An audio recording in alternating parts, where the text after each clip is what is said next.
Hello and welcome back to everyone respect and to WWE Backlash 2026 out of 10. And yeah, big show this one, some decent matches on there, including Roman Reigns versus Jacob Fatu, and a couple of grudge matches and title matches on there as well, and some weird ones featuring Danhausen and The Miz. But we started things off with Seth Rollins wasting no time after months of frustration going after Bron Breakker, and yeah, they're launching an offensive before the bell, then diving through the ropes and around the ring to keep the badass off kilter. Breakker holds his momentum, catching him in fight, tossing him around, looking to utilise strength and size on advantage to overwhelm the Visionary. When Rollins managed to come back, the second generation superstar blasts him with a clothesline to drive him back down. A blind charge at ringside, sprawl, a heel eater super kick, and a babyface crit necessary division. Rollins sent Breakker up for a spot, but distracts himself by blowing a kiss to Heyman at ringside, allowing his opponent to thwart the finisher attempt. This was chance of This Is Awesome as the action spilled to the outside. There, Breakker delivered a jumping clothesline from a ring apron to his opponent and over the commentary table. The Architect recovered and attempted a Superflex arrow combination.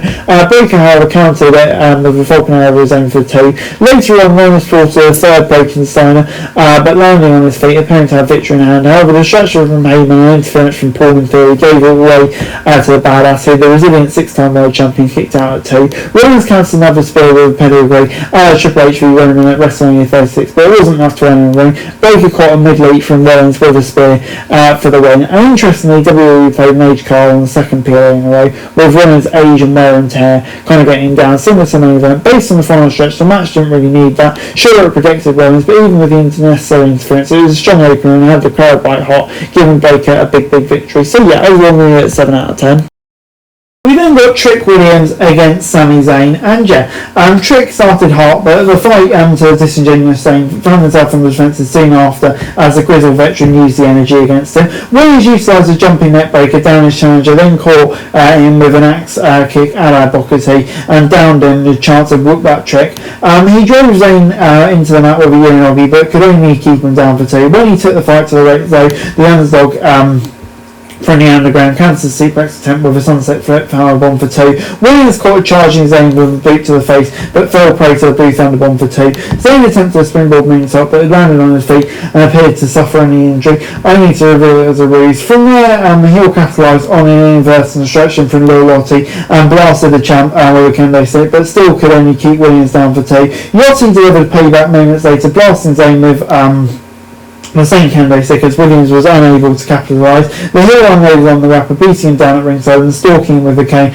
only to hit a clothesline from Williams on the ring set. Zayn recovered with a DDT onto the sets and match progressed. Now the lever kick to Yachty on the floor. Back inside though, Williams delivered another kick for his opponent and delivered a trick shot to retain his title. And yeah, this gets a 6 out of 10 for me. No has already proved to be more of an asset than Travis Scott. There's no denying Zayn's status as a heel now. And yeah, it's a fun match that trended towards overbooking later, but Williams looked good, and Zayn's really done well with the story, and I think he has established himself as a heel, which kind of works for me. So yeah. We then got Danhausen producing a mini clone of himself on Saturday to combat The Miz and Kit Wilson. You heard that right. Danhausen dominated the action to keeping the heels off guard. However, Miz sent Danhausen to ring post to seize control of the match and give the heels some advantage. Danhausen fought from underneath, showing guts and resilience before delivering a moonsault to Wilson, making a hot tag to his partner, who exploded into the match, delivering a German to Wilson. He had addressed his EDT to The Miz, so Babyface has built momentum. Wilson fought Danhausen up the aisle and threw him into the crate. He arrived only for some special license, bringing out the arrival of more Danhausens. Wilson turned Danhausen's curse back on him by the way of a mirror, and The Miz nearly brought him with a skull-crushing finale, only for Danhausen to break out the pin. The hijinks continued, with The Miz accidentally blinding himself with a fire extinguisher, allowing Danhausen to pick up the win. The reaction was less enthusiastic, but yeah, I mean, this is infinitely better than anything it had any rights, but it was absurd, but you know, at the same time, it was fun. We knew what was going to happen, and yeah, I think they delivered it quite well. I'm going to give it a 5 out of 10. We want Kylie Chance spill from the stands as Io Sky and Asuka locked up in their next match. A reminder of the controversial release. Sky's early success was thwarted when the Empress of Tomorrow cut off in a springboard attempt and sent her opponent's head and neck into the ring apron. The babyface absorbed Asuka's attack, weathering the storm and creating speculation by rolling through, delivering a double stomp to drive the wind out of the heel. Later, with broken bastons exhausted, the Empress caught Sky in the Asuka lock, but the babyface broke through a modified stunner. Asuka recovered and applied a cross armbar. Sky fought out and applied an Oscar lock of her own, forcing the heel on the defensive. Oscar brought herself a reprieve, sending her former proteges head into the ring post. Sky answered with an uppercut, then tried for a top rope Hurricane Rana, but the Empress countered into a sunset flip for 2. Outside, Oscar tried for a suplex, but the commentator's table, but Sky blocks. When the villains attempted to build her opponent with her blue mist, the babyface used Wade Barrett's notebook to catch it, sending her rival face first into the table. Back in the ring, Sky tried for the over the moonsault, but Oscar moved, catching her opponent in a triangle, then applied the Oscar lock. It appeared as though the babyface was losing consciousness, but she quickly countered into a pinfall for 2. Sky delivered a bullet train, then added the over the moonsault for the victory. And after match, Sky and Oscar shared a tearful embrace with the Empress tomorrow putting her former student over. In case there's any doubts that Oscar is good as ever, this really proves it. The women's division has been consistently great, and this is the best match on the show to this point. And yeah, it was really good, mixed with kind of storytelling. Oscar's tearful exit felt like a departure, hopefully not, but yeah, this was really good. I think the only thing that could have made it slightly better was Kylie showing up, but yeah, obviously that didn't happen, so it gets a 9 out of 10 from me.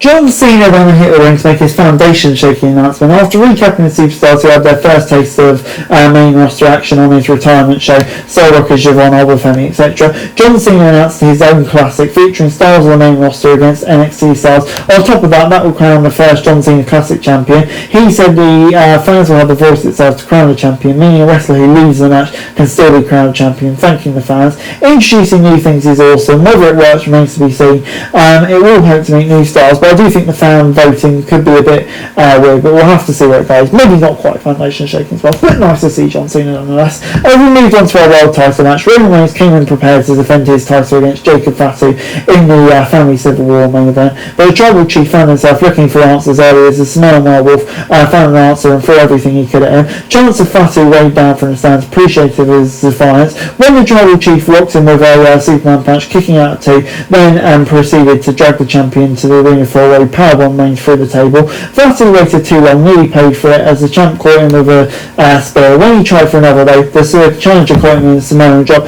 and finished with a double juke moonsault for a near fall. Reigns nursed his right knee, then traded a pair of high rights with Fatu, culminating with a pair of running hip attacks. The Samoan werewolf applied a choking left grip, nearly putting Reigns out, but the head of the table fought out and backed his cousin into the ref. Another exchange of blows, another Superman punch, another spear, and another 2 count. A tussle between the champ and challenger included Reigns removing the top turnbuckle, sending Fatu headfirst into the exposed metal, delivering a spear and scoring the talented victory. After the match, Fatu obliterated Reigns with another Tobin death grip, attacking all of the officials and refs who attempted to stop him, and ended the night saying, "I told him." The show went on further, Fatu seething, standing tall, announcing his place on top of the WWE card to the world. And yeah, this match will Fatu looked like an unstoppable force, a true badass, a real deal, and someone who looks like he belongs at the main event. The crowd cheering for Reigns after the bell, which was certainly a choice based on what happened. But yeah, it's going to be interesting to see how it all plays out. But I think there's more to come from this, and yeah, this was really, really excellent. I'm going to give it an 8 out of 10.